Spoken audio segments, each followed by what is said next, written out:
I'm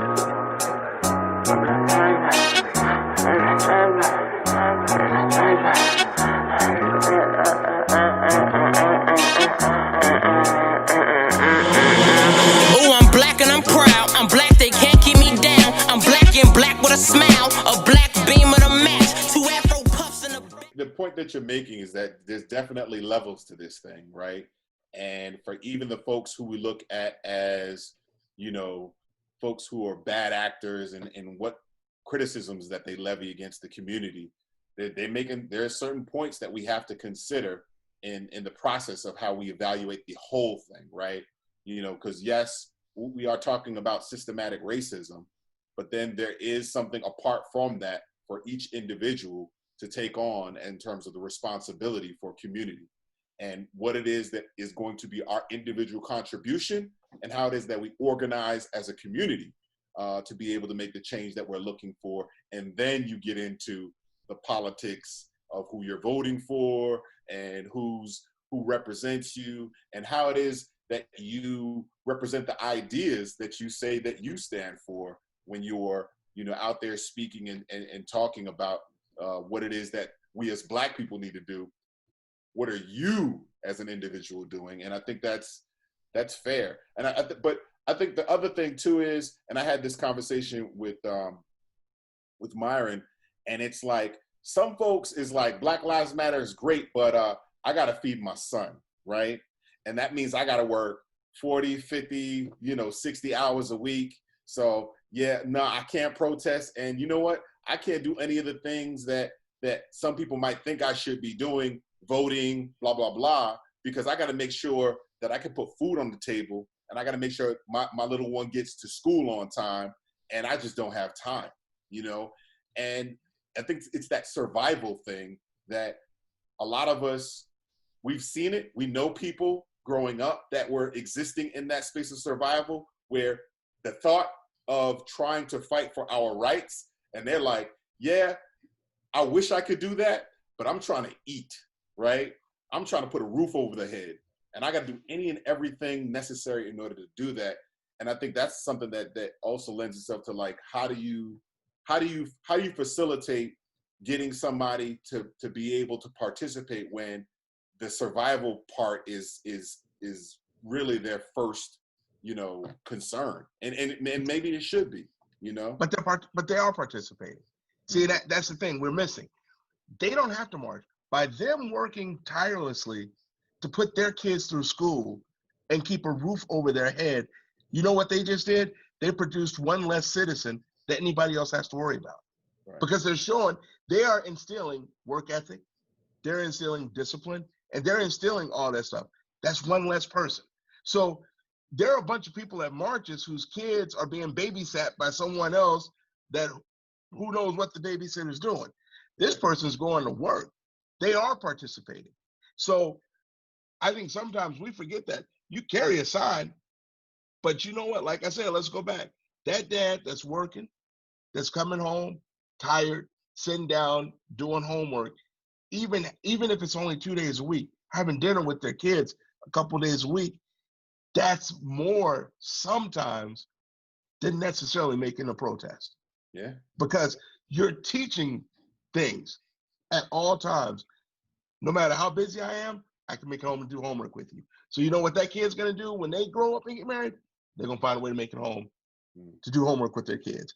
They're gonna make it home a couple days a week to have dinner with their family, because at the dinner table is where you talk and you get to find out everything. So they are doing that. And if that takes us all the way back to what I said. If people just lived up to their own responsibilities, there wouldn't be as much issue. Look, in a segregated America, when Black folks could go off and fight for this country and not vote, they still found a way in their communities to help each other in a community. And there was more help. There was more helping in the community then, almost, because we didn't have nobody but each other. Now that we can do more things, we see it less. In some ways, that's kind of a problem. Have you ever thought of a time when you were broke as hell and had a lot of fun? Yeah. And just had fun. But you were broke as hell, like, ooh, so I'm gonna go get this shirt, but I'm gonna keep that tag in. And then when I leave the jockey club, I'm going to hang it up so it can air out so I can take it back to the mall on Sunday. Right. But that's fun. And then you start making a little bit of change, but then all the stress comes with it, and you don't have as much fun. But financially, you should. Sometimes I think we overlook the little things that make the most difference. And those are, in terms of athletes, Jalen Rose having a school where all the kids go to college. Not some of them, all the kids got in college. That's deep. LeBron James having a school where if you make it to college, they have fun set up to pay for you. Those are the little things that make a difference. You know what, Paul? And just to add to that, they're dropping seeds of legacy, right? Like you said, we're developing schools to make sure every kid is prepared to go to college, that graduate 100%. Those little things, I think we as a culture have to kind of revisit. Like, I'm gonna make sure I'm at home at least twice a week, like you said, as a father, to have dinner with my family, with my kids, so we can have great conversations about the world, about their day, about me and my wife sharing good communication so they can see a healthy relationship, right? Or just being involved in your neighborhood block watch, right? I want to make sure, my neighborhood's safe. I want to make sure I know my neighbors. I will make sure I go to PTA, make sure that my kid know that I support them, and make sure the school knows I support my school and my children's education. The engagement has to come back, right? And what you're saying is something that we as individuals, once again, what you say, individual responsibility, what can I do to make a difference that is going to echo or reflect beyond my existence? Those schools that these athletes have made, they're producing future doctors, future lawyers, future politicians, future business leaders, educators. I can go on, because they planted a seed that's going to continue to produce great fruit. And I think you don't have to be a millionaire to do that. You could be just the average guy, average person, doing small things every day, being engaged. My biggest thing is when people protest, they always tell me, "Hey, Myron, I don't see you out here protesting." And my reply is, well, I protest throughout the year. I'm involved in NAACP. I'm involved in my community organizations. I'm involved in community committees. Not saying protest is not important, because you need it. Right. But the work of ongoing work that needs to continue from all of us, from all facets of life, from, I don't care if you're the wealthiest person in the world to, I work a 15-hour job. It's all our responsibility. So everybody's doing their part, no matter how small, Exactly. no matter how big, right? Exactly. Okay. I'll tell you one last thing about politics and sports. I don't know if you know, but the Atlanta Dream owner, a lot of people want her to sell because she did not want Black Lives Matter on the court. She didn't want it on jersey. She didn't want it on anything. She said, I think it's bad for business.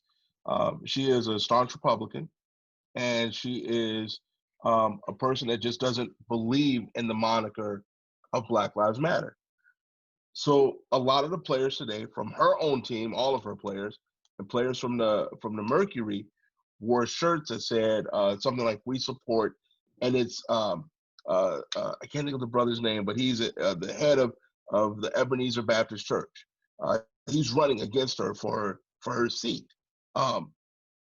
This is where I think we have to be careful, because if we all wear shirts that say we support this opponent that's standing against us, can we be mad the next time a hockey team walks in an arena with shirts that say MAGA, we support Trump? See, when we start, when sports can be a tool to use to get a message out if it's done the correct way. But when you start supporting a candidate, and I'm not saying they're right or wrong, I care less, not me. They could do whatever they want. But then you can't get mad when it's flipped. Can't do that. Can't So put I that think genie back in the bottle. I hear you you. can't. So Yeah. I think there's one thing in saying, you know what, we disagree with you on the Black Lives Matter. The league has already voted for it. It's on the court. You disagree with it. We're sorry you feel that way. We didn't know you felt that way when we were hanging out with you, whatever. But when you start wearing shirts supporting candidates, have you ever tried to put toothpaste back in the tube? So when we get to this presidential election it's real. in November, and athletes like Joey Bosa show up for San Francisco with the Donald Trump T-shirt, you can't look at him side-eyed, because he's going to say, well, when y'all were supporting your candidate, y'all were being interviewed and asked why you're doing it. Interview me now. So that's where I think politics and sports has a fine line. A message is one thing. Supporting candidates, that's, to me, that's a whole different story. Yo, you know what? I'm gonna have to disagree with you, because I think on a large scale, you know, we talk about these athletes being human beings, right?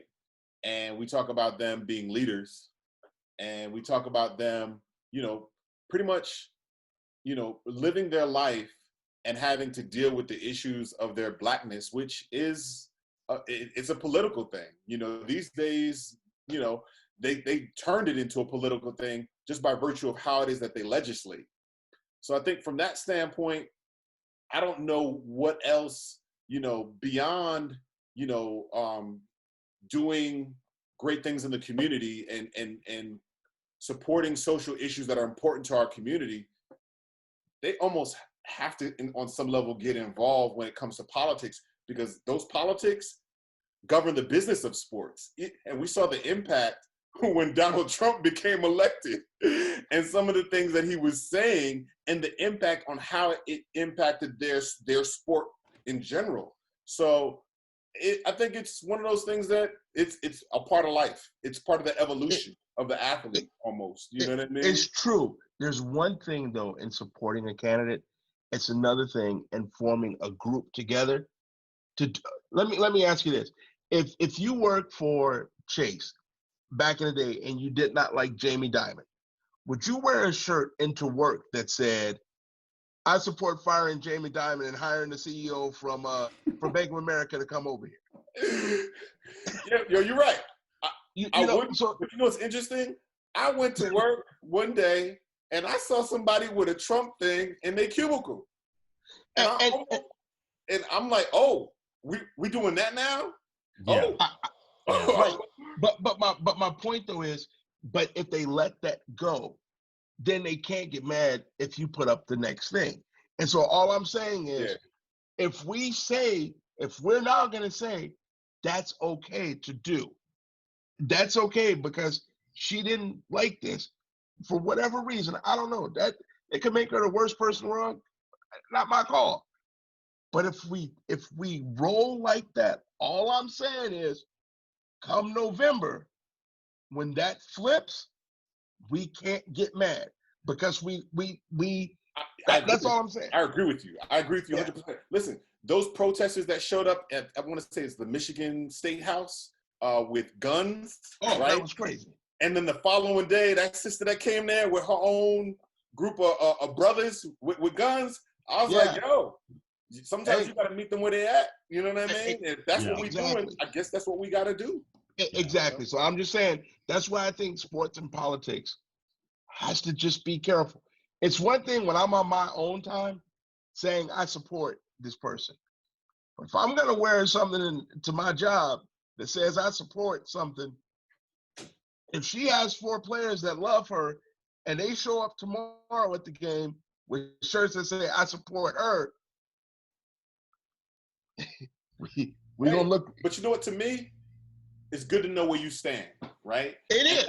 I don't fool myself in buying your jersey, right? And that's my dollars going to get your jersey, Joey Bosa. True. You know, we're just using him as the example because I'm sure, you know, he's a big guy.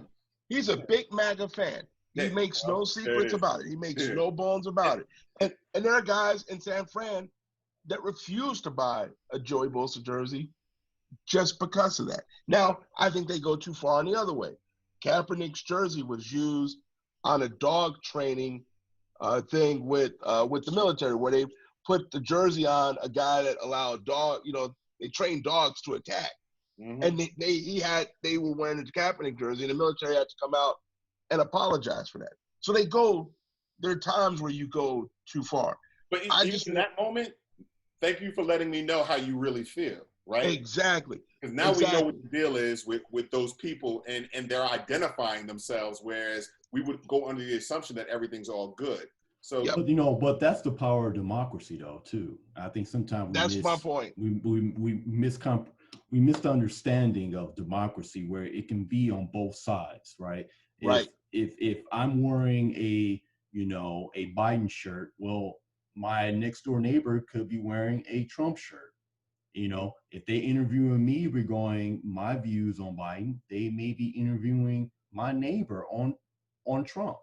And I think where we have to find out, and Brian, you got a good point. I know where you stand, but also too, we have to respect the freedom of speech and freedom of choice.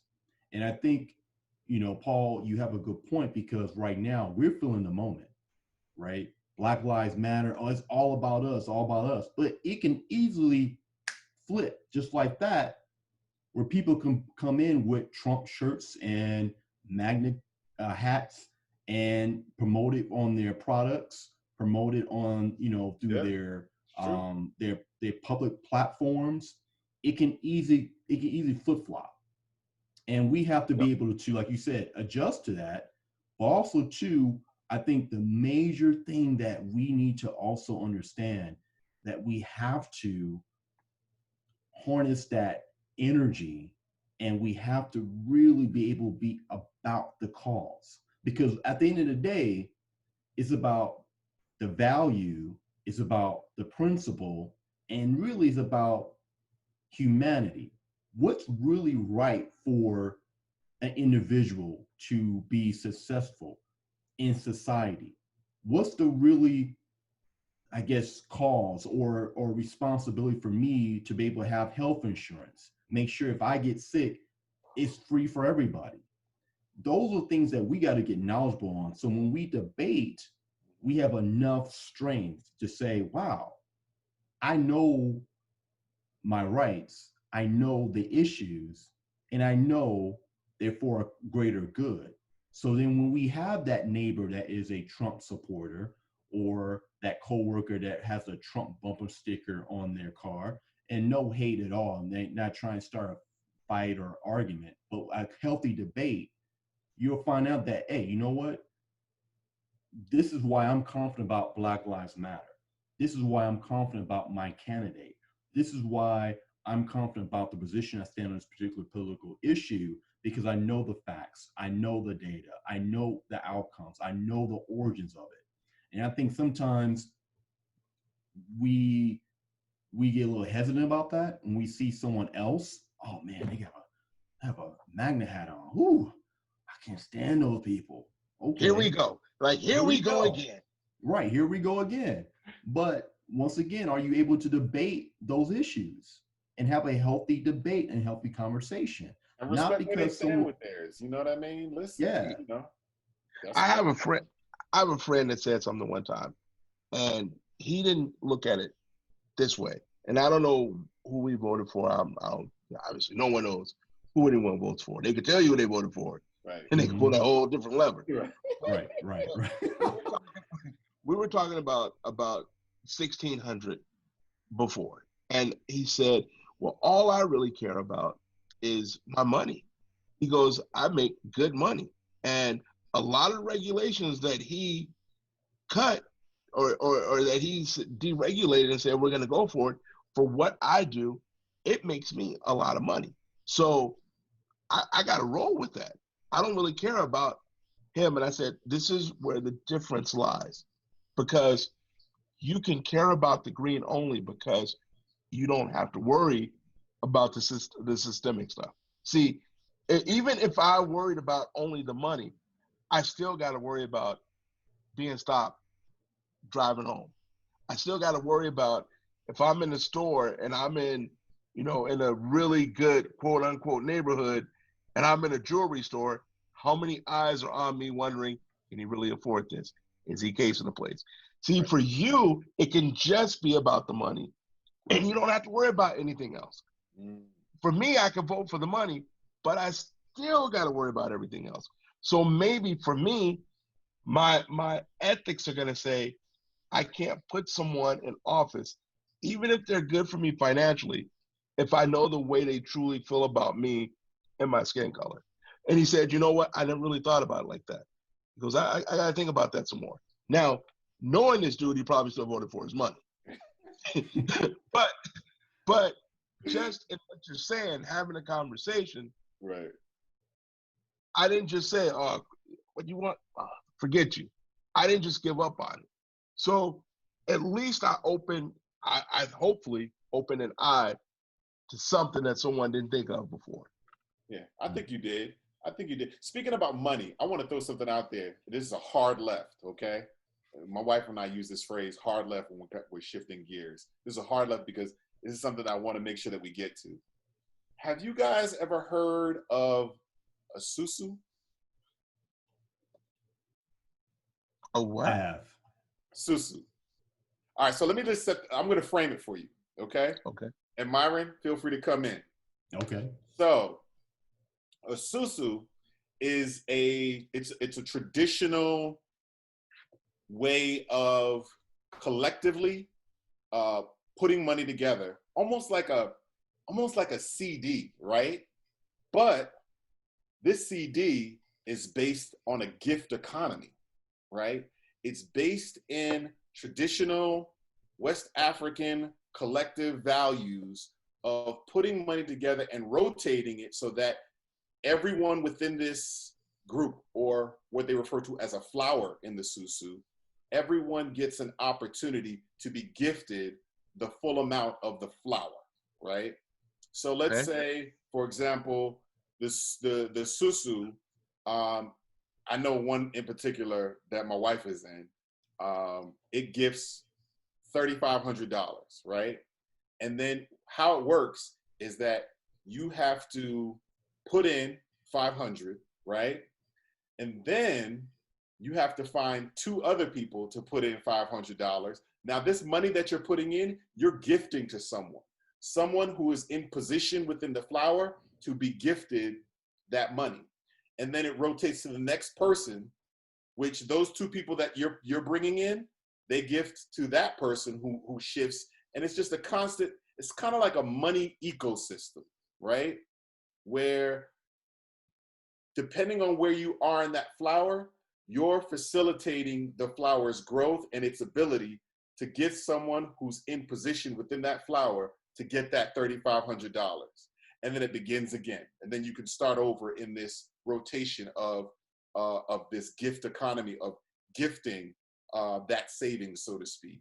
And I mean, to be honest with you, the way that my wife described it, considering these economic times, you'll probably make more money in a susu than you would in a savings account within, 6 months. Now, granted, it does rely on a lot of faith within the people who are within that group and how it is that they gift. But the gift economy is not new. The gift economy, I've seen it at work. I've seen my mom was in a susu.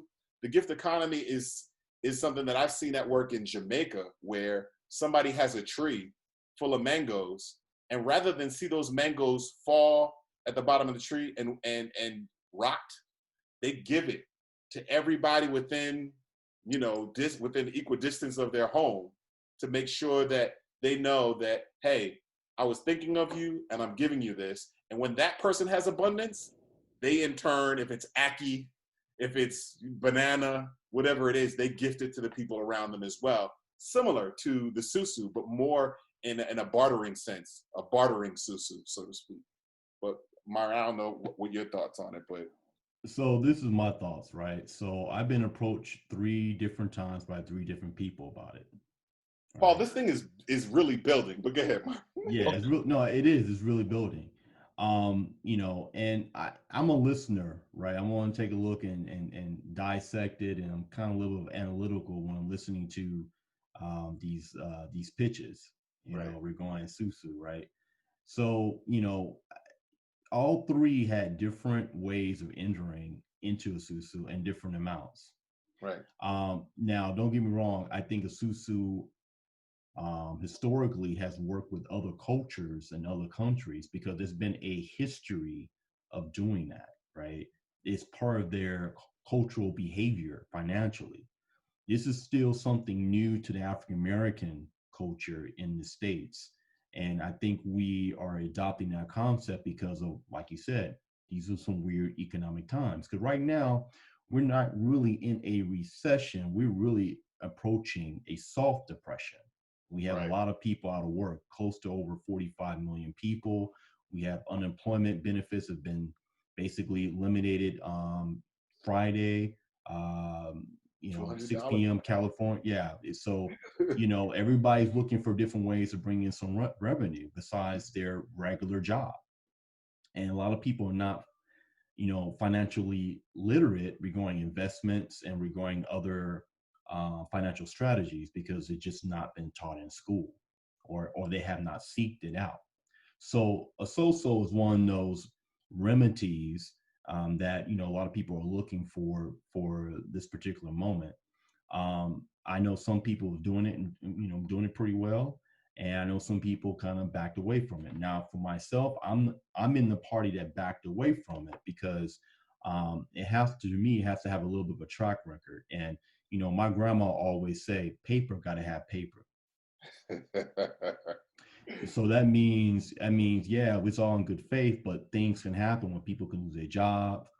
It's true. You always gonna have a rotten apple in the bunch somewhere, and that, you know, sounding this particular structure is built not on a pyramid, but on a step-by-step procedure of how the social works. So for me, I have to kind of see how it works over maybe 6 months to a year because we're not getting out of this economic situation no time soon. Right. And if it shows doing pretty well, hey, I may be able to get in maybe later with even more money, right? But I think for the African American culture, we have to develop better financial habits. And we're going so or not, it still comes down to that, right?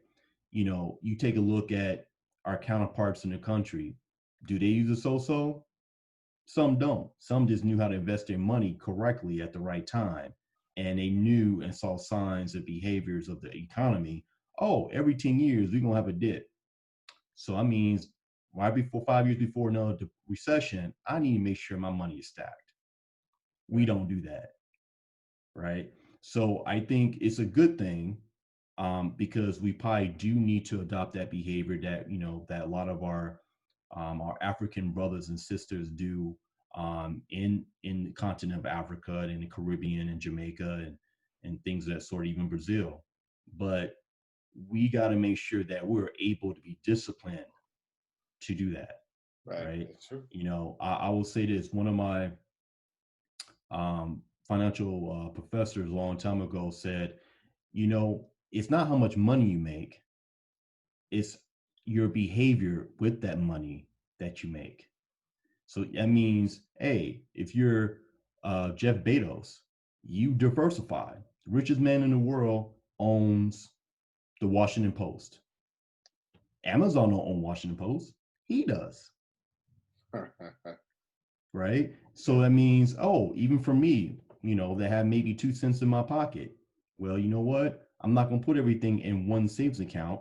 I may want to get my money ready to buy some real estate or maybe want to start a business besides working my 9 to 5.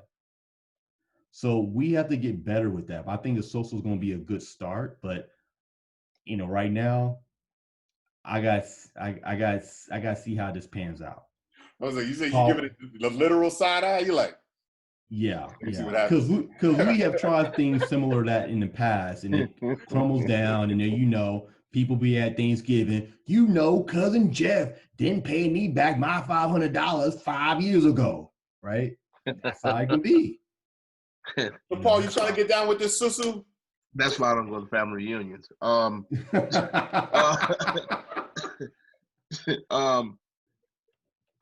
think two things. I think one, we're in such a capitalistic society as a whole. That's something that's going to be hard for people to break out of. And then two, in terms of everything that's going on, I've said this from the beginning, and my pops looks at me sometimes and says, "You might be right. COVID-19 eventually is going to turn into the strong will survive, and people will go back to work. Businesses will reopen. Asymptomatic people will have to say that they're asymptomatic, and if you've never had it or you're not asymptomatic, then you need to stay away from those people." Our country has been built on so much selfishness. I find it hard to believe that people find it hard to believe that people can be unselfish, because that's not what this country's been based on. It's a strict capitalistic society. You get more, you want more, you want more, you constantly get more. And I think that when this is all over, in terms of we're out of an election cycle and we get a year in, and I don't care if Bugs Bunny is president, someone's going to look at someone and they're going to say, we all need to go back to work. And it's really just that simple. Yes, we've lost X amount of lives, but in World War II, we lost 15 times more than that. We got to get back to work. And I don't think that's going to fall on the Black community, Spanish community, the white community. Everybody's going to look at each other and say, I need my Starbucks. Y'all need to open. I need to be entertained. And if it means I go to a game and slap a mask on and leave the seat next to me open. But this country has been built in a way mentally that it's just not going to change. And so in terms of that, that's community. To me, that's too much based on community when we use that word. But when it comes to financial, we're not financially communal. We want community when we need to look out for our neighbor, look out for our neighbor's kids, maybe drop them off at school. Right. But when you want my checkbook, gee, oh, bruh, what's that commercial? Oh, bruh, you on your own. So I think that's going to be a hard push in a capitalistic society that's based on capitalism from the jump. Yeah. Listen, but you know what? Stranger things have happened, right? And I think I'm holding out hope in the sense that it's an indication of our ability to unlearn on a scale level that we've not seen before, right? And maybe there's some permanence to this. Maybe it isn't. Maybe this is the new, Afro pick and Afro, right? Maybe this is the new, whatever the trend is, bell bottoms. I don't know if this is the financial bell bottoms of Black people in our financial habits. But I will say this, I'm finding that we are investigating things like traditional African religion. We're investigating things like natural hair. We're investigating things like microaggressions in the workplace, and I mean, these things related to race is not just, what white privilege has done to us, what systematic racism has done to us. There's also the internal discussion of who are we really, right? And how do we connect to a deeper sense of that? And how does that empower me when I go out in the world? And so the potential is there because we're kind of shape-shifting right now. We're like in the middle of this transition. And I don't know if we, shape-shift temporarily into this uber Black economic, power community. Let's build in places that allow us to have our own. I don't know if that's going to stay or if that's going to be something that, is temporary, but it's interesting to see, and it's exploring things that we have not seen before. Because you know what though? weird. I'll tell you this. You say that name again, most cats are gonna say, now that's an Isuzu, right? I thought they stopped making them when they stopped making the Geometras. No, I remember the Isuzu sidekick. Yeah. Like, I want no car like that. What you Don't talking those about? things turn over? Don't those things turn over when you make a hard left?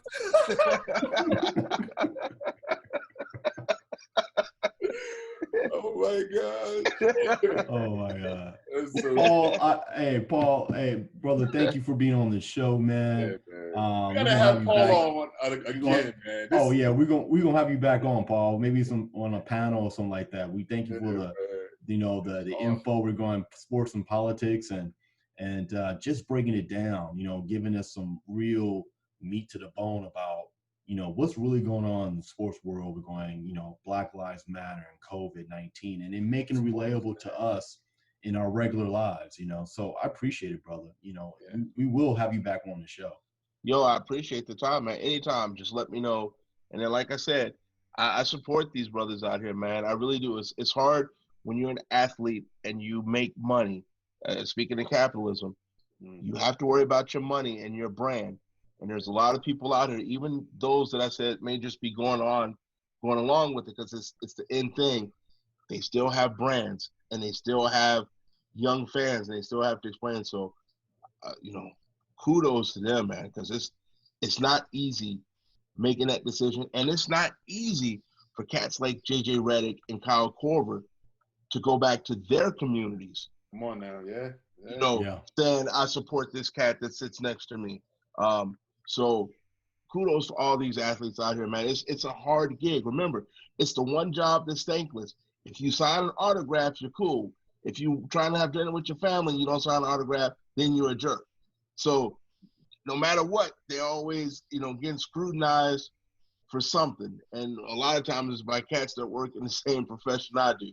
So it's a tough gig, man. But anytime I am down, always, because you can't have sports without politics. Remember, most stadiums were built with political money. So whenever people say keep politics out of sports, well, then give me a refund, man, because y'all done built 3 stadiums in Phoenix on my tax dollars. So give me a refund. So there's always politics involved, and there's always politics in everything. There's always money in everything. And the day we start believing in that Pollyanna story, it's about to feel good. Well, I don't know if you noticed, but I'm in a lit room with a light, and that bill was paid with money, not me feeling good about having lights. And just so you know, last time I talked to you brothers, I asked your ages, and y'all told me your real ages, and didn't recognize that I was talking about your pledge ages.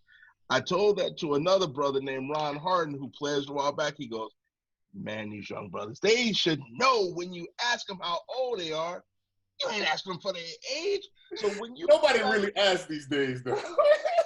He said when you talk to them again, you tell them that an older brother that pledged in Kansas City said, next time an older brother asks you that and you tell them their age, tell them you're putting them back online. Right. Oh my gosh. Well, Paul, hey, brother, thank you for so much being on the show, man. Hey, it's a great convo. We're gonna have you back on Apolitical. Thank you for making an apolitical conversation, so we see both sides of the story. So, and thank you so much. And Brian, what do you think, Brian? Yeah, no, I thought it was amazing. Listen, I think our audience is really gonna appreciate it. In fact, speaking of the audience, I want to just say that, between Myron and I and Paul, we want to thank everybody who has supported Apolitical, because we've gotten a lot of support, particularly since our first episode, and a lot of our social media traffic has moved. So, this is a community thing, in very many ways, Apolitical is its own susu, and it's a susu of support. And we are given the gift of support, and we're giving it back. There it is. Right? Come on now. You see that, right? That's it is. That A5. Bonus and Codus. Right? All right. Brothers, thank you so much. Yeah. Paul, like I said, we'll have you back on the show. And thank you. You have a good one, man. You too. Appreciate y'all. Take care now. Bye.